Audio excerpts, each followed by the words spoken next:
my beloved Boss Mike Cervera.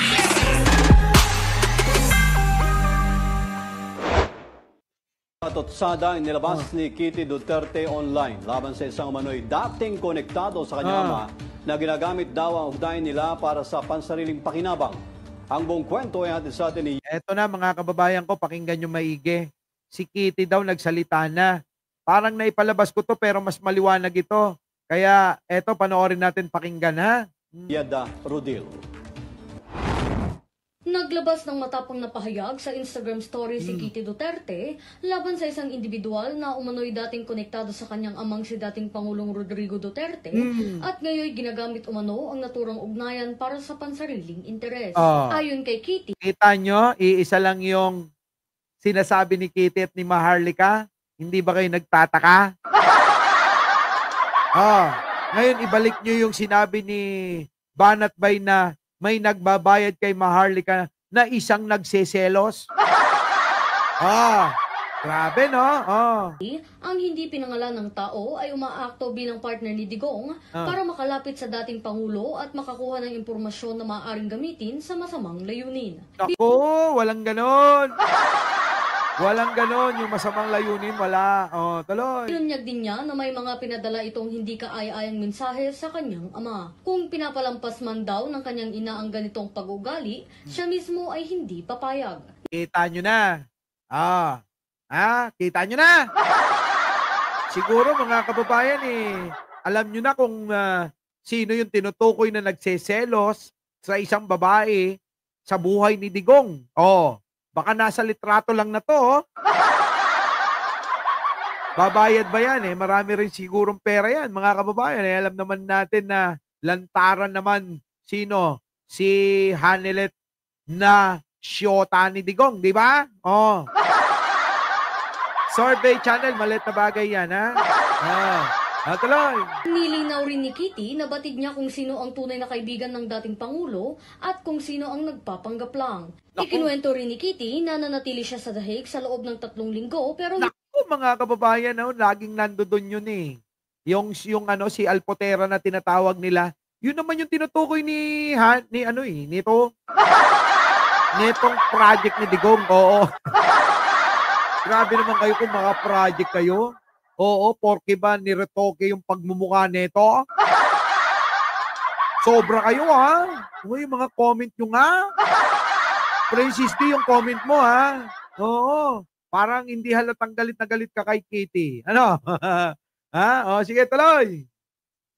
Hindi man lang umano nagpakita ang taong ito. Nang siya ay bakit naman kasi, Alpotera, di ka nagpakita? Natatakot ka ba kay Hanelet? Huwag ka matakot, mas maganda ka. Mas maganda kang malayong-malayo kahit na magtulong pa silang mag-ina. Di po ba mga kababayan ko? Kayo, kanino kayo? Kay Alpotera o dito sa dalawa? Tandaan nyo, yung litratong nakikita nyo. Filter lang yan. Sa totoong buhay, mga kababayan, magtulong pa yung mag-ina versus dun sa isa na kinababaliwan ni Digunyo. Hindi mananalo. Kaya nga baliw na baliw si Digunyo dun Di ba ba? Kaya nga baliw na baliw. Kahit anong hingin noong babae na yun, si Alpotera, ibinibigay ni Digong.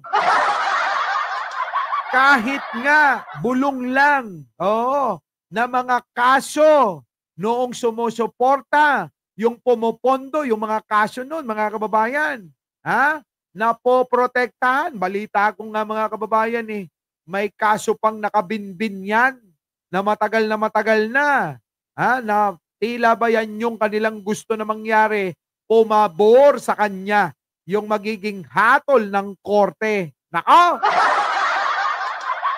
Di ba? Hindi alam ni Maharlika yun Chismis lang ang alam nun. Hindi nagre-research. Mag-research ka kaya, Maharlika, makikita mo kung sino yung pumupondo talaga. Huwag mong ituturo si First Lady. Bobo ka talaga Ang tanga-tanga mo, paano mangyayari? Popondohan para suportahan si Digong sa ICC? Kundi ka ba namang ang utak mo nasa mali eh. Oh, di ba? Ay, balat ba iba? Kampi tayo Oh. Di po ba mga kababayan ko? Di ba? Kung di pa naman bubu. Ano? Eto, pondo. Mag-rally kayo, supportahan nyo si Digunyo. Ganon ang sasabihin ni Pangulong Bongbong at saka ni First Lady. Eto Alpotera, eto pera, suportahan nyo si Digunyo, mag-rally kayo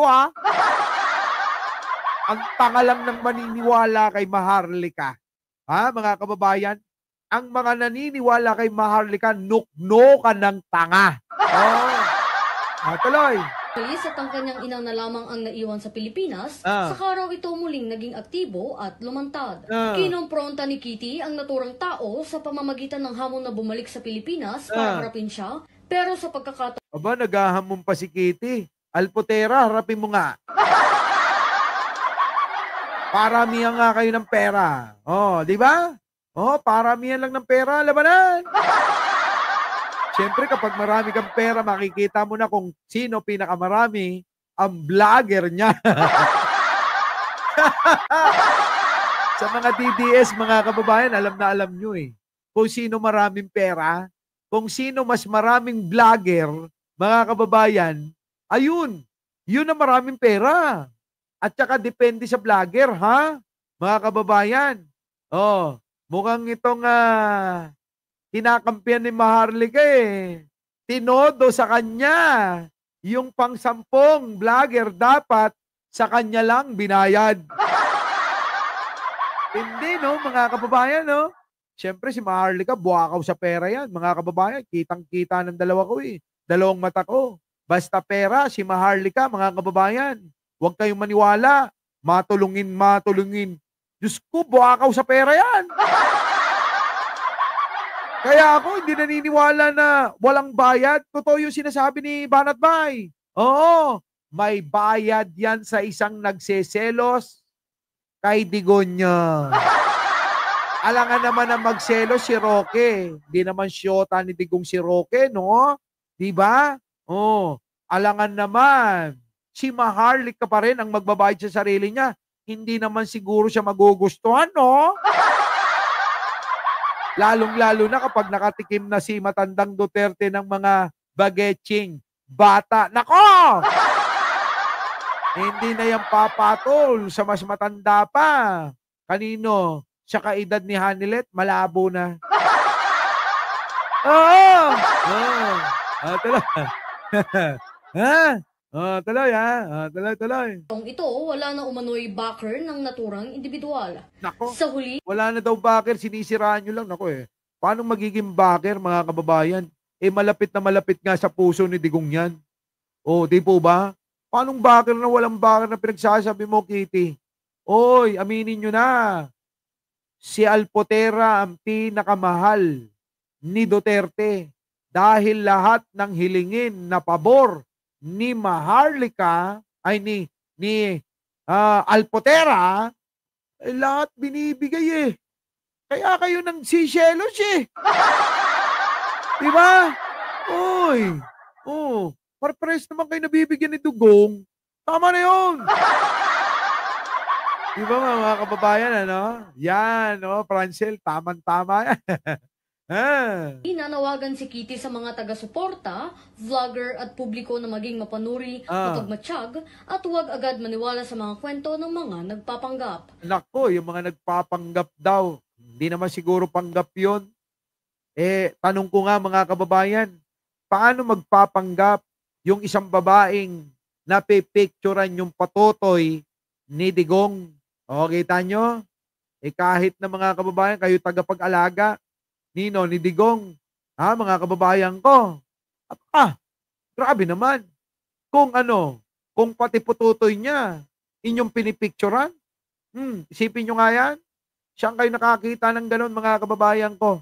Sa tagal ng panahon, nakasama ni Digong. Tapos hubot-hubad sa harapan niya. Diyos ko! Sa buladas na ni Digong na yon. may sa demonyo ang dila nun. Oh. Lahat mga kababayan, oo, makuha lang ang gusto ni Digong, gagawin ang lahat, ipangako man ang buwan at butuin. Oo, gagawin nun. Oh. Etong dalawa, tinutukoy ni Banat Bay, chismosong bakla at chismosang narcissism. Grabe, no, mga kababayan. O, eto yun. Kaya alam nyo, galit na yung mga DDS dito. Sa dalawang ito, etong si Harry, mga kababayan, pinagtabuyan na yung ito eh. O, di po ba? Yan lang naman yung kaya nilang gawin. Tignan nyo. Diyos ko, nagbayad ng 35.9. O, sabihin na natin 36. Ginawa nyo pang kulang ng G's. 36 euro, mga kababayan ko, ha. 36 euro bawat isang bayad ng mga uto-uto na to. Yan po yan, mga kababayan. Yung mga sumama dyan, mga uto-uto. Biruin nyo, nagbayad sila. Perlita Lorenzo, Wendy's Vlog, Francel, ha?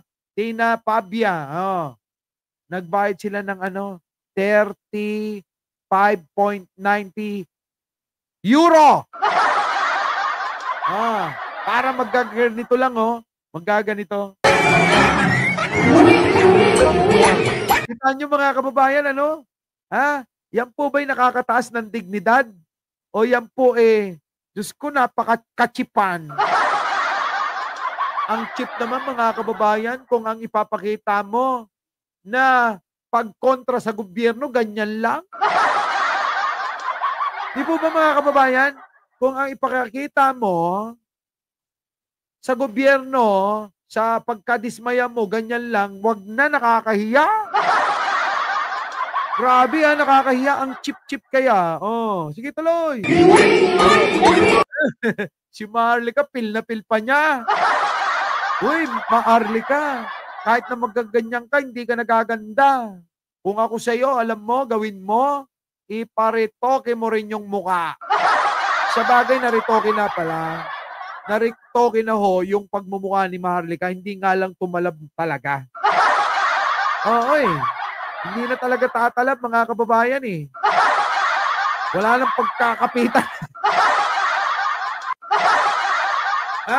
Wala nang pagkakapitan mga kababayan sa kapal ng mukha. Grabe, So ngayon, mga kababayan, yan, si Roque. Sa mga nagsasabi na na daw ito nahimatay ba? Inatake? Ewan ko kung totoo yun, mga kababayan. Pero ako, mga kababayan, kita nyo naman yung katawan. Parang, 3 na lang ang pipirma. Yan na yan. Parang katapusan na ni Roque pagka ganun, Our beloved Boss Mike Severa.